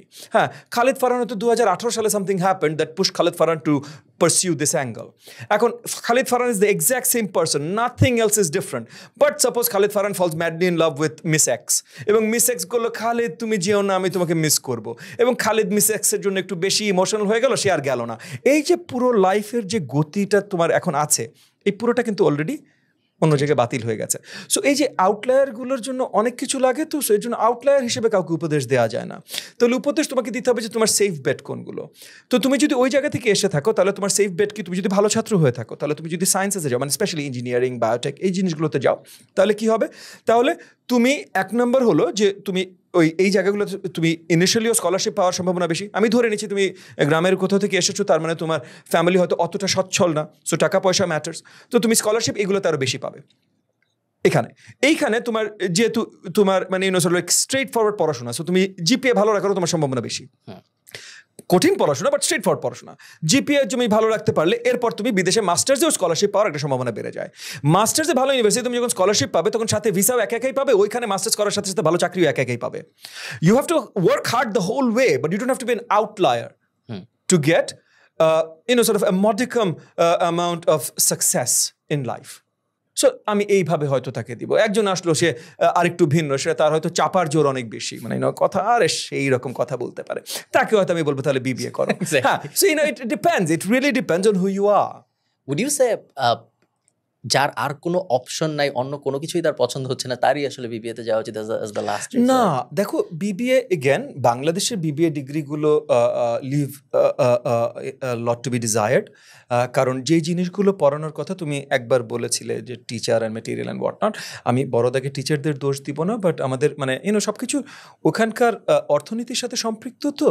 তো তোমাকে একটা ভালো ডিগ্রি দেবার জন্য তুমি একটা জিনিস চিন্তা করো যে তোমাকে কথার কথা, মানে যে জিনিসটা আমি পুরো ভাওতাবাজি বললাম, মানে মার্কেটিং, কথার কথা, এখন মার্কেটিং সাপোজ ব্র্যান্ডিং তোমাকে পড়াবে, তো মার্কেটে একজন ব্র্যান্ডিং এক্সপার্টের ভ্যালিউ কত? তুমি যদি এমএনসি বাদ দাও, লোকাল ফার্মগুলোতেও ব্র্যান্ডিং এক্সপার্টরা মিনিমাম 3 থেকে 5 লাখ টাকা বেতন পায়। এটা হলো বেয়ার মিনিমাম, মানে যারা মানে মোটামুটি ভালো, এগেন আমি স্টার্টিং বেতন বলছি না, আমি বলছি যারা মোটামুটি ভালো আর কি, ম্যানেজার, যারা টপ এন্ড 15 লাখের নিচে তোমার দিকে তাকাবে না। হ্যাঁ, যারা টপ ব্র্যান্ডিং ম্যানেজার্স। এখন যে তোমাকে শেখাবে এই জিনিসটা, তার তো ভালোভাবে জানতে হবে। সে যদি ভালোভাবে জানে, সে তোমার একাডেমির বাইরে মার্কেটে কত পেতে পারে, 10-15 লাখ, সে একাডেমিতে কত পাবে? এই নাম্বারটা অত্যন্ত লজ্জাজনক, আমি নাম্বারটা তোমাকে বলবো না, হ্যাঁ, ওটা অত্যন্ত লজ্জাজনক একটা নাম্বার। তো এখন তুমি বলো যে তার কি পরিবার নাই, আচ্ছা, তার নিডস নেই, তাহলে সে যদি ওইটা করতে পারতো, তাহলে সে এটা করতে আসতো না। তাহলে এটা করতে কে আসে? এগেন আমি কাউকে অশ্রদ্ধা করছি না, ওকে, বাট সিম্পল কমন সেন্স তোমাকে বলে দেয় এটা করতে কে আসে। কেন সে এটা করতে আসে? কারণ বিশ্ববিদ্যালয়গুলো তাকে ওই মূল্যায়নটা করে না বা করতে পারে না। পার্টলি করে না, পার্টলি করতে পারে না, দুটো জিনিসই সত্য, ওকে।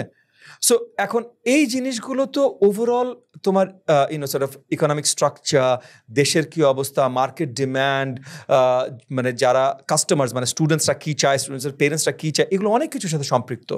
আমাদের দেশের স্টুডেন্টরা মানে আমাদের যে কালচার, স্টুডেন্টরা প্রশ্ন করতে পারে না। আজকাল যে জিনিসটা হচ্ছে স্টুডেন্টরা এমনিও জানতে চায় না, মানে দে ডোন্ট, মানে অ্যাটেনশন স্প্যান নাই। টিকটক, আমি তো ভাই গত স্পেশালি 1 বছর ধরে যেটা খুব খারাপভাবে ফেস করছি, যে ক্লাসরুমে আমি কোনো অ্যাসাইনমেন্ট দিলে পুরো কাজটা করে ইদার জেমিনাই বা চ্যাট জিপিটি, পুরো অ্যাসাইনমেন্ট, মানে I don't even know what to do because মানে I want them to use this because তারা রিয়েল লাইফে এটা ব্যবহার করতে পারবে, so I want them to use this, but যারা মানে দেখো, I'm sure তুমি এগুলো ব্যবহার করছো, তুমিও জানো যে chat GPT, Gemini, this are good assistants. Assistant মানে কি, মানে তুমি এক্সপার্ট, তুমি সবকিছু জানো, তুমি ওকে ছোটখাটো কিছু কাজ ওর মধ্যে করে দিতে বললে, ও তোমাকে করে দিল, এবং ওর কাছে তারপর তুমি আবার রিচেক করবে কতগুলো ভুল করলো। সেই হিসাবে চ্যাট জিপিটি, জেমিনাই সিরিয়াসলি অ্যাসিস্ট্যান্টের চাকরি খেয়ে দিয়েছে। হ্যাঁ, আর অ্যাসিস্ট্যান্টের চাকরি নেই এখন globally, but they are not the experts. So তুমি যদি ওকে দিয়ে পুরো অ্যাসাইনমেন্ট করো, তুমি কিন্তু কিছু শিখলা না, অ্যাসাইনমেন্টটাও ভুল। আমি 0 দিতে দিতে, আমি গত 1 বছরে যত 0 দিয়েছি, আই এম শিওর তোমরাও আমার কাছে 0 পেয়েছো কম বেশি, বাট গত 1 বছরে যত 0 দিয়েছি, গত 14 বছরে, মানে আমি 15 বছর প্লাস পড়াচ্ছি, ফার্স্ট 14 ইয়ার্স এত 0 আমি কখনো দেইনি, গত 1 বছর যত দিচ্ছি, কারণ আমার উপায় নাই। মানে আমি দেখছি পুরো যাতা, এবং দেখছি মানে 2-1টা তো আসে, বুঝেছো, মানে চ্যাট জিপিটিতে করলে ওই যে লাস্টে একটা 4-O আসে, 2-1টা পেপার 4-O শুদ্ধ আসে, মানে অতখানিও প্রেজেন্স অফ মাইন্ড নেই যে স্যার এইটুকু ডিলিট করে দিই স্যারের জন্য। তো what do you do? So we are facing problems in those regards as well, but again back to the degree. So মানে যত যেই জিনিসগুলো তোমার শেখার কথা, অনেকভাবেই আমাদের দেশে সেই জিনিসগুলো আমরা শেখাতে সক্ষম হচ্ছি না, কারণ অ্যাকাডেমিক্সদের আমরা মূল্যায়ন করছি না। ট্রু।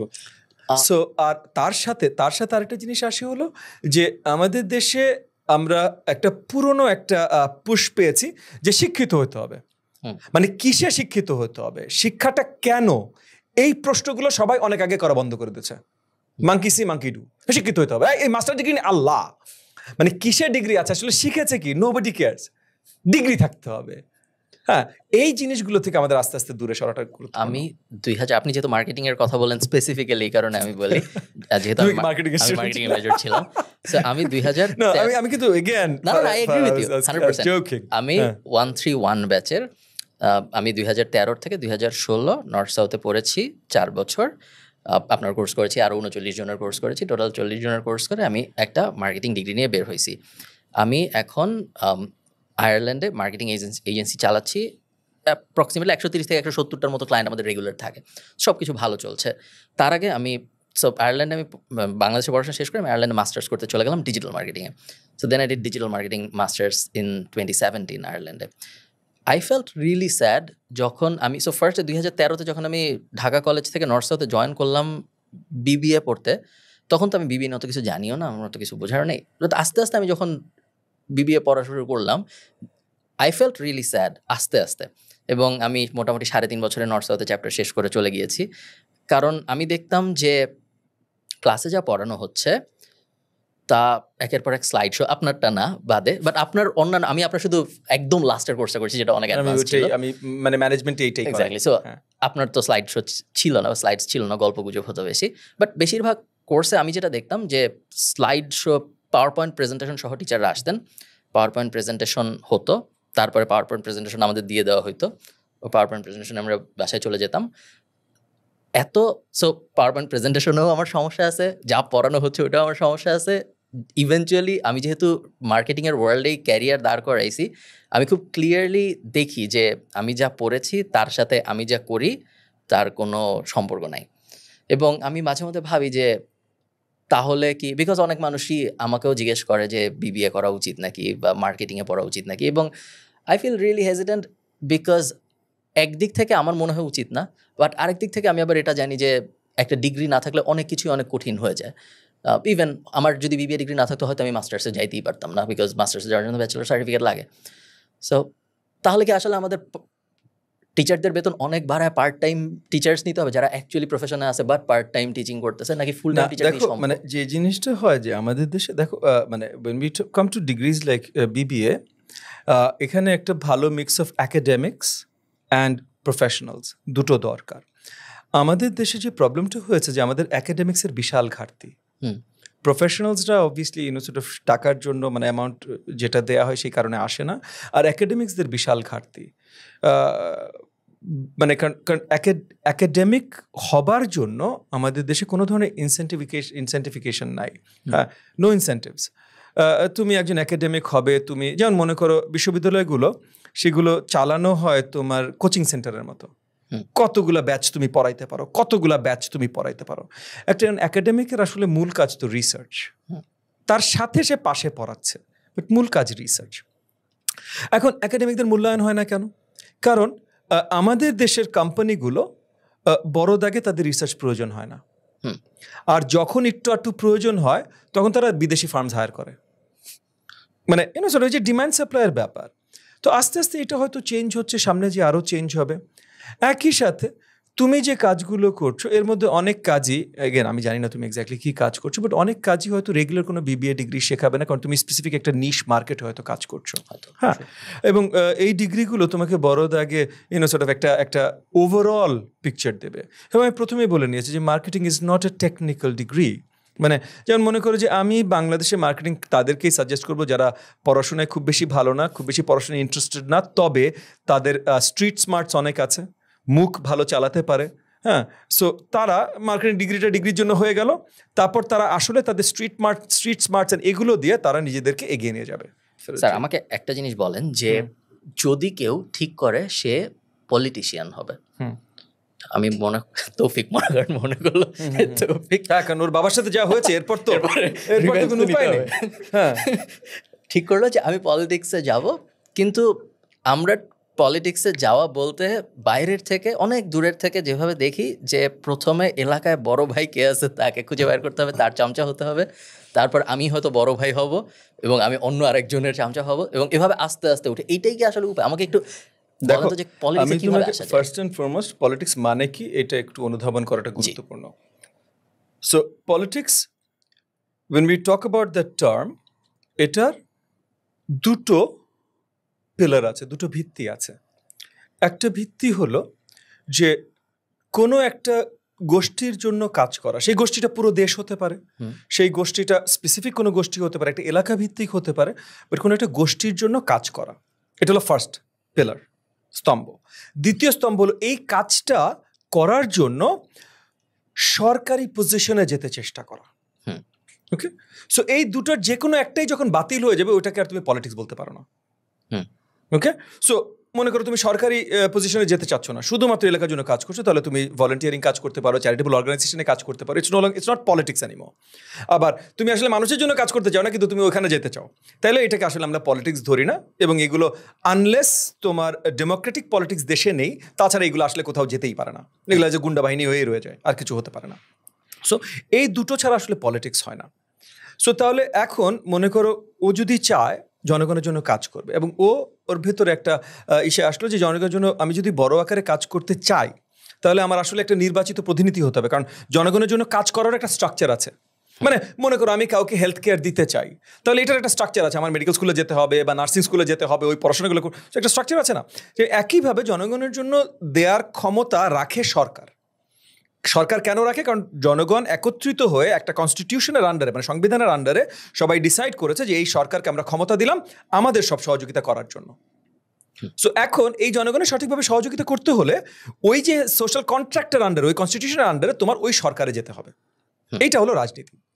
এখন রাজনীতি করতে হলে ফার্স্ট অ্যান্ড ফরমোস্ট তোমার দরকার হলো দ্য ডিজায়ার, যে তুমি জনগণের জন্য কাজ করতে চাও। দ্যাট ডিজায়ার, নট কোনো ছোট ভাই, নট কোনো বড় ভাই, নট কোনো ক্ষমতা, বাট দ্য ডিজায়ার। ওই ডিজায়ারটা যদি তোমার থাকে এবং তুমি চিন্তা করো যে না, এই ডিজায়ারে আমার মনে হয় না আমি বড় দাগে কাজ করতে পারবো, আমি ছোট দাগে করবো, আমি চ্যারিটি দিয়ে করি, তবু একটা প্রেশার থাকা উচিত রাজনীতির সাথে সম্পৃক্ত হওয়া। কেন? কারণ তুমি যদি সম্পৃক্ত না হও এবং তোমরা সবাই যদি সম্পৃক্ত না হয়ে দূরে দূরে থাকো, তাহলে হতেই পারে যে যারা নোংরা এলিমেন্টস একমাত্র তারাই সম্পৃক্ত হচ্ছে, কারণ তাদের তো আরো ইম্পর্টেন্ট ইন্টারেস্ট আছে, তাদের আরো গুরুত্বপূর্ণ ইন্টারেস্ট আছে না, কারণ তারা তো চাই ক্ষমতাটা অপব্যবহার করতে। সো তুমি যদি ওইখানে যেতেও না চাও, তবুও একটা সম্পৃক্ততা তোমার থাকাটা দেশের জন্য গুরুত্বপূর্ণ, সো দ্যাট ওই যে ব্যাড এলিমেন্টসগুলো শুধু ওখানে বিরাজ না করে। এখন এটা করতে হলে তোমার কি করতে হবে? এটা করতে হলে you got first start looking for a political party, কারণ পলিটিক্যাল পার্টির মাধ্যমে এটা হয়।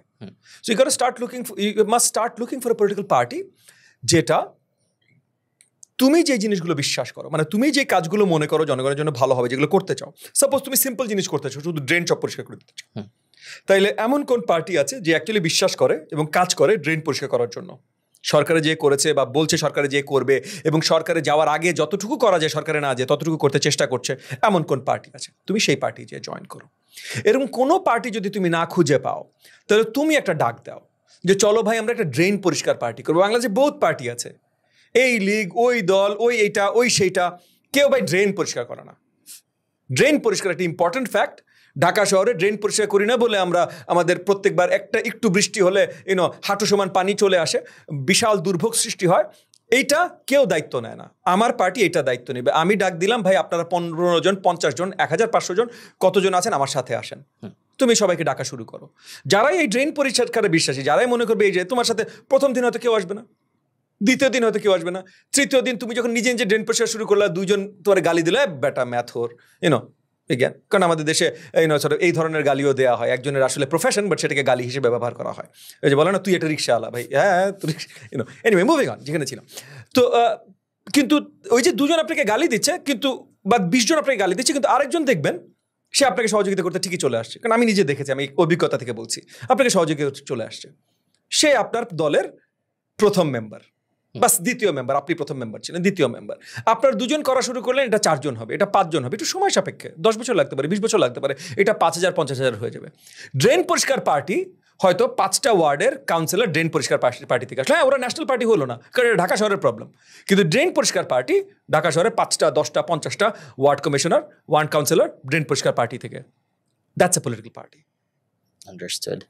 তাহলে যখন আপনি এনডিএম শুরু করলেন, ইজ ইট বিকজ আপনি যে জিনিসটা করতে আপনার যে আইডিওলজি ছিল ওটা অন্য কারোর সাথে একদমই মিলে নেই, এই কারণে নতুন একটা পার্টি করতে হয়েছে? জি। সেগুলো কীরকম? ফার্স্ট অ্যান্ড ফরমোস্ট হলো অ্যাকাউন্টেবল ডেমোক্রেসি। ওকে, জবাবদিহিতা। মানে আমাদের দেশে আমরা জবাবদিহিতা এটা কোথাও খুঁজে পাই না। এগেন আমাদের রিফর্মেশনের ভিতরে আছে, বাট এগেন জবাবদিহিতা মানে আপনি নির্বাচিত হলেন, কিন্তু নির্বাচিত হওয়ার পর প্রত্যেকটা ধাপে আপনি যে কাজগুলো করবেন 5 বছর আপনাকে কেউ প্রশ্ন করতে পারবে না। সো আপনাকে কিভাবে আমি প্রশ্ন করব, কিভাবে জবাবদিহিতা নিয়ে আসবো? একটা বড় দেখে জবাবদিহিতামূলক গণতন্ত্র। দ্বিতীয় হলো আমরা বিশ্বাস করি ছোট গভর্নমেন্ট স্ট্রাকচার এবং বিশাল সোশ্যাল সেফটি নেট।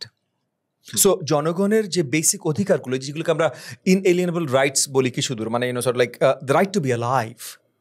সো খাবারের অধিকার, হ্যাঁ, বাসস্থানের অধিকার, এগেন চিকিৎসার অধিকার, the right to have a better life, শিক্ষার অধিকার। এই অধিকারগুলো আমরা বিশ্বাস করি যে সরকারের পরম দায়িত্ব জনগণের হাতে তুলে দেয়া। সো আমার মনে করেন মাগুরায় যে ভাইটা আছে, তার বাচ্চা কি পড়াশোনা করবে, আদৌ কখনো পাশ করে বিশ্ববিদ্যালয়ে ঢুকতে পারবে কিনা, এটার নিশ্চয়তা সরকারকে দিতে হবে। আমার সাতক্ষীরায় যে ভাইটা আছে বা বোনটা আছে, তার বাচ্চার হঠাৎ করে অসুখ হলে ফার্স্টে সাতক্ষীরার ওই গ্রাম থেকে সাতক্ষীরা সদর হাসপাতাল থেকে খুলনা সদর হাসপাতাল থেকে ঢাকায় পিজি হাসপাতালে নিয়ে আসা, এই ঝামেলা যেন তাকে না করতে হয়। তার ওই সাতক্ষীরার ওই উপজেলা হাসপাতালেই যেন সে সঠিক চিকিৎসাটা পেতে পারে। এই যে এই সোশ্যাল সেফটি নেট, এইটা তৈরি করার জন্য এটাতে আমরা দৃঢ়ভাবে বিশ্বাসী।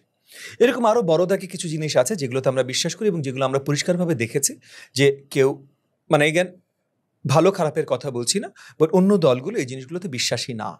তার জন্য আমাদের আলাদাভাবে যাত্রা শুরু করতে হয়েছে।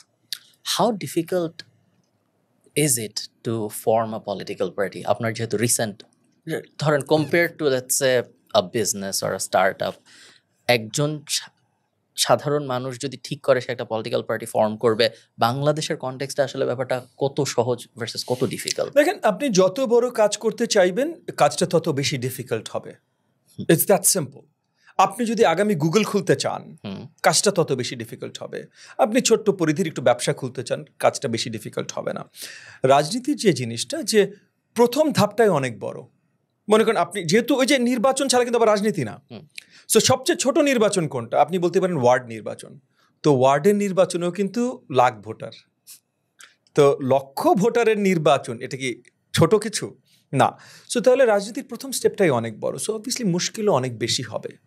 এবং আমাদের এখানে স্পেশালি গত অনেক বছর ধরে যেটা চলে আসছে এবং আগামীতে খুব তাড়াতাড়ি যেটা ঠিক হয়ে যাবে তা না, যে এই রাজনৈতিক ক্ষমতা দখলের জন্য সব ধরনের সহিংসতায় মানুষ লিপ্ত হয়, all kinds of violent activism বা অ্যাক্টিভিটিসে লিপ্ত হয়। তো আপনার উপরে একটা থ্রেট থাকবে। মানে আমার গত 14-15 বছরের রাজনৈতিক অভিজ্ঞতায় মানে অনেক ধরনের মার খাওয়া থেকে শুরু করে পালানো থেকে শুরু করে আপনার আত্মগোপনে যাওয়া থেকে শুরু করে এমন কিছু নেই আমি এক্সপিরিয়েন্স করি নাই, এমন কিছু নেই এক্সপিরিয়েন্স করি একদম একদম এক্সট্রিম মানে মরে গেছি বা এইগুলা বাদে, হ্যাঁ ওগুলোরও কম থ্রেট পাইনি। এবং মানে এমন থ্রেট না আপনার কিন্তু মেরে ফেলবো এই দেখে নিব, এরকম না, মানে প্রপার মানে যারা অ্যাকচুয়ালি পারে, যারা অ্যাকচুয়ালি করে তারা ধরে নিয়ে বসিয়ে প্রপারলি দিয়েছে, আদর করেই দিয়েছে। আপনি এত ভালো মানুষ, কেন আপনি এরকম করেন? আমাদেরকে কেন বাধ্য করবেন ভাবিকে বিধবা করতে?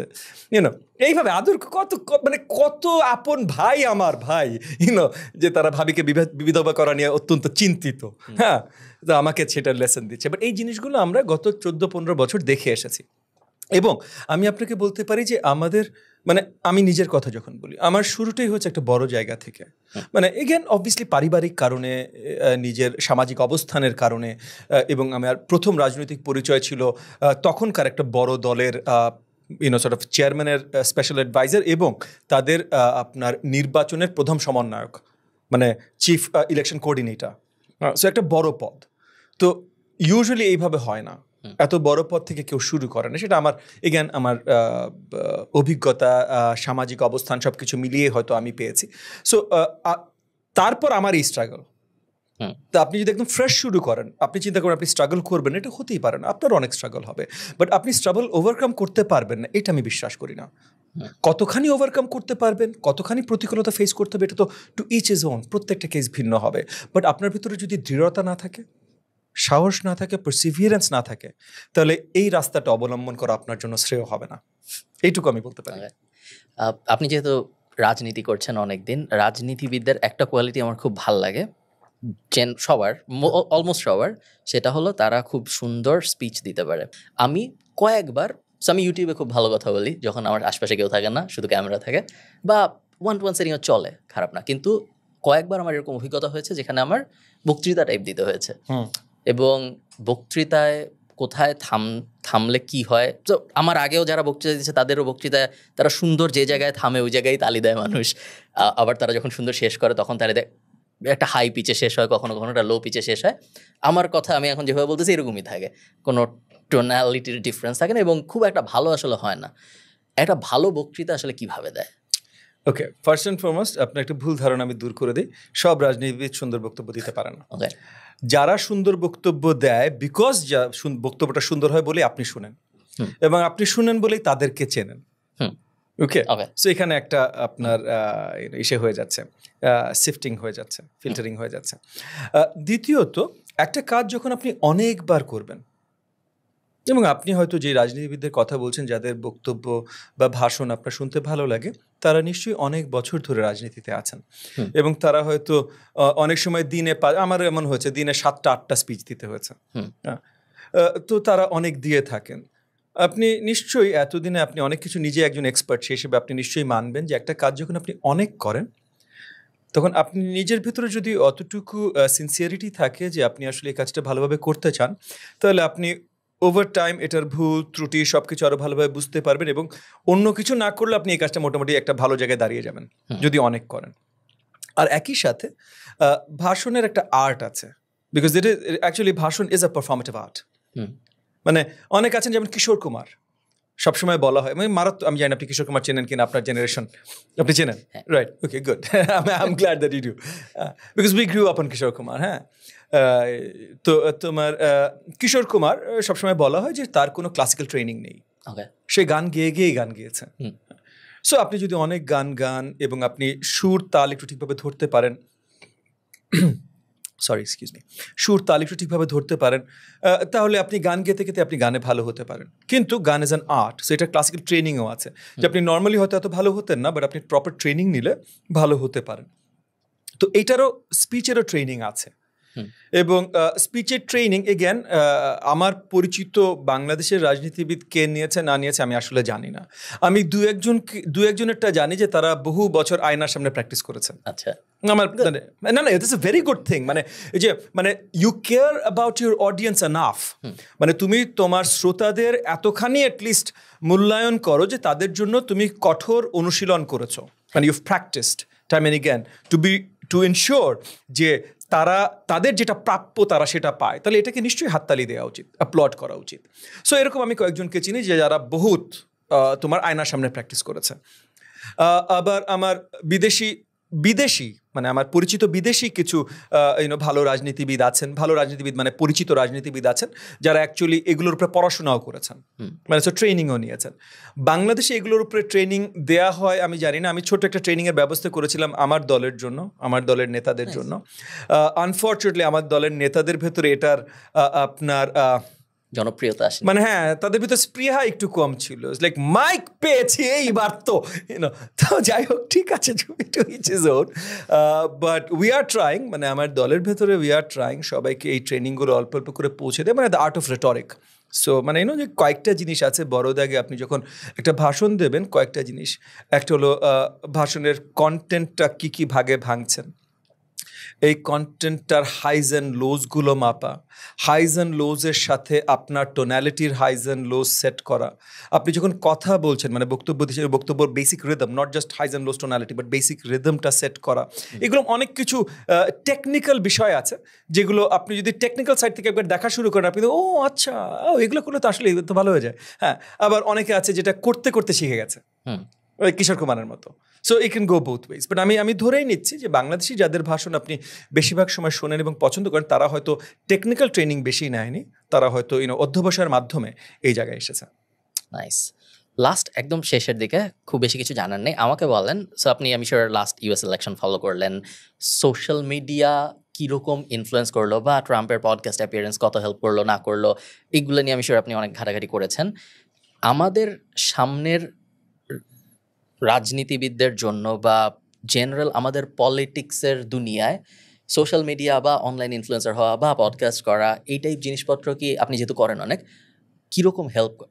আপনি বিভিন্ন পডকাস্টে গেস্ট হিসেবে যান বিভিন্ন সময়, মানে আপনারা যদি দাওয়াত দেন যাই আর কি। হ্যাঁ, অনেকে যায় না, অনেকে যায় না। আচ্ছা, আপনি you are not the only one যাকে আমরা দাওয়াত দিয়েছি, বাট অনেকে আসে না। I am not surprised, I am not the only one দাওয়াত দিয়েছেন, বাট আই এম সারপ্রাইজড যে আসেনি। এক্স্যাক্টলি, আসেনি। এবং এমন না যে আমরা খুব পলিটিক্যাল কেউ যার কাছে গেলে কোনো ধরনের পলিটিক্সে কখনোই আমরা খুব একটা কথা বলিও না।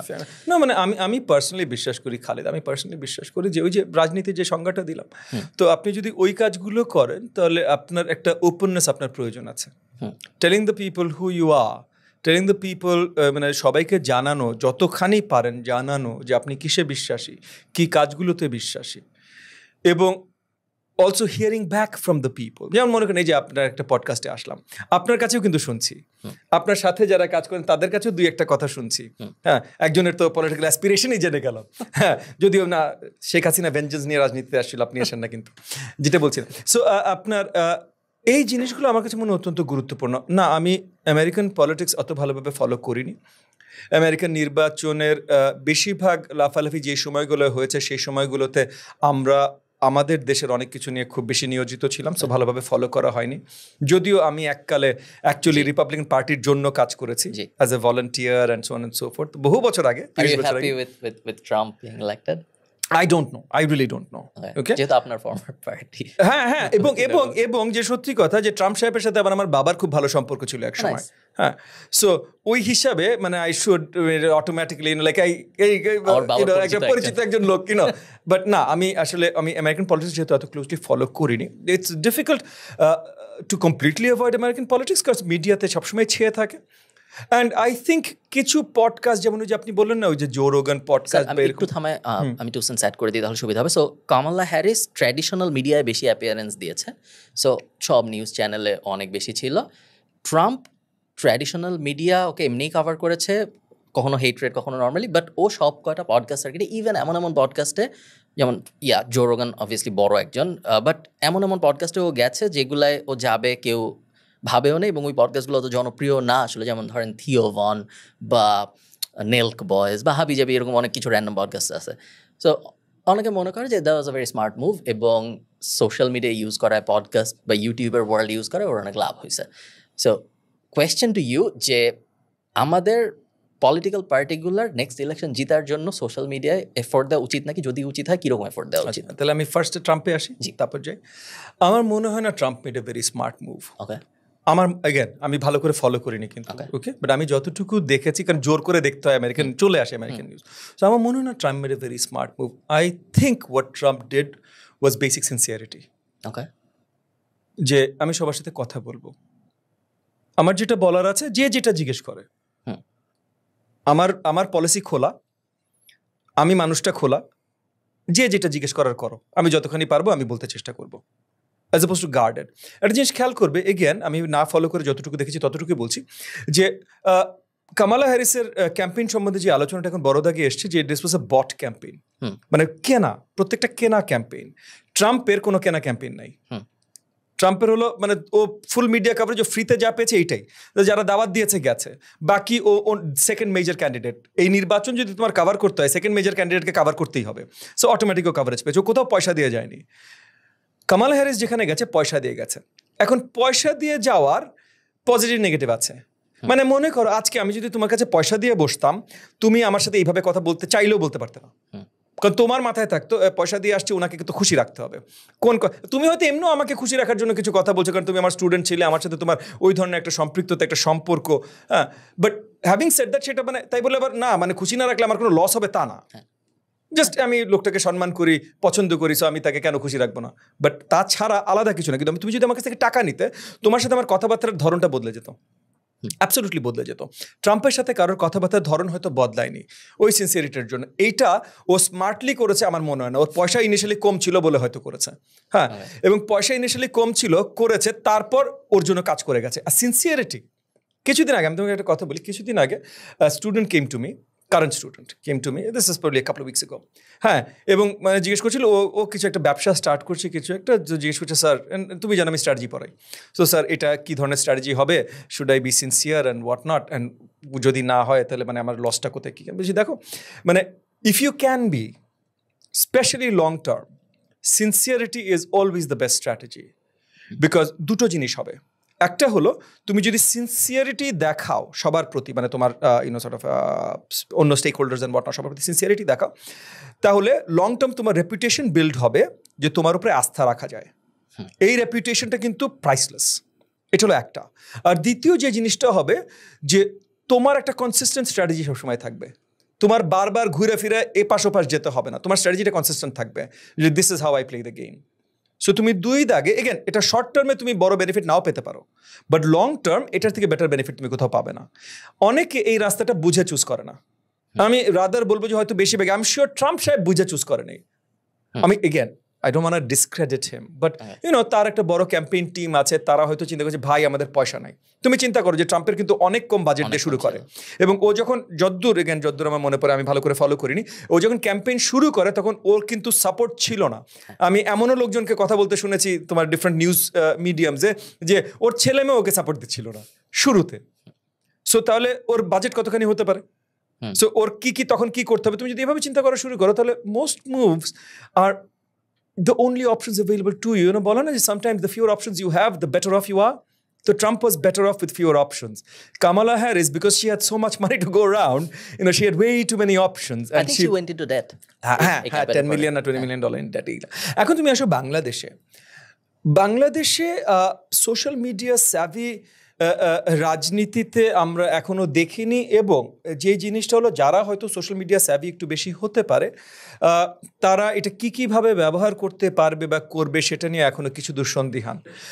অবভিয়াসলি নির্বাচন কেন্দ্রিক হয়তো এটার ব্যবহার আরও বাড়তে পারে, কিন্তু কতখানি বাড়বে, কিভাবে বাড়বে, প্লাস বাজেট আরেকটা বিষয়। সো মনে করো বাংলা লিঙ্ক তোমার একটা স্পেসিফিক সোশ্যাল মিডিয়া ক্যাম্পেইন করবে, ওই ক্যাম্পেইনের জন্য তারা 5টা ভিডিও বানালো, এই 5টা ভিডিও বানানোর তাদের খরচ হতো 5 কোটি টাকা। তারপর এই 5টা ভিডিওর সোশ্যাল মিডিয়াতে চালানোর জন্য তাদের ওই যে মিডিয়া বাইং না কি বলে, এটা হয়তো 25 কোটি টাকা, তো 30 কোটি টাকা। এখন তুমি কোনো সর্ট অফ নেগেটিভ কথা ব্যবহার করবো না, আমি ড্রেন But- মালিক। হ্যাঁ মানে এরকম কিছু Party. যদি না হও, হ্যাঁ এরকম কিছু যদি না হও, তাহলে সোশ্যাল মিডিয়াতে খরচ করার জন্য আলাদা করে 30 কোটি টাকা তোমার হয়তো থাকার কথা না। হুম। সো ওই জায়গাগুলোতে অনেক ধরনের প্রতিবন্ধকতা চলে আসতে পারে। কারণ আমেরিকা মনে করো যে ট্রাম্প ছাড়া কি আর কোনো মানুষ ছিল না যারা ভালো লোক না? এখন ট্রাম্প ভালো লোক কালার আমি সেটাও বলছি না। যেমন বার্নি স্যান্ডার্স বহুদিন পর একটা লোক এসে একটু কম্পিট করতে পেরেছিল। কেন করতে পেরেছিল? কারণ সেও ডেমোক্রেটিক পার্টির টিকেটে ছিল। সো ডেমোক্রেটিক পার্টির টিকেটে ছিল বলে বেশ কিছু দূর সে ক্যাম্পেইন ফান্ডস তুলতে পেরেছিল। আমাদের দেশে তো ক্যাম্পেইন ফান্ডস এইভাবে কাজ করে না। আমাদের দেশে আসলে কিভাবে কাজ করে? সো अगेन আমরা প্রায় শেষ করে দিচ্ছিলাম, but if you can answer on that, যে আপনারা আসলে টাকা পান কিভাবে একটা পলিটিক্যাল পার্টি চালানোর জন্য? আমরা পাই না, আমরা দিই। সো না, এখন যেটা হয় যে পলিটিক্যাল পার্টিতে আমরা বড় দাগে টাকা নিতে পারি, ডোনেশন নিতে পারি।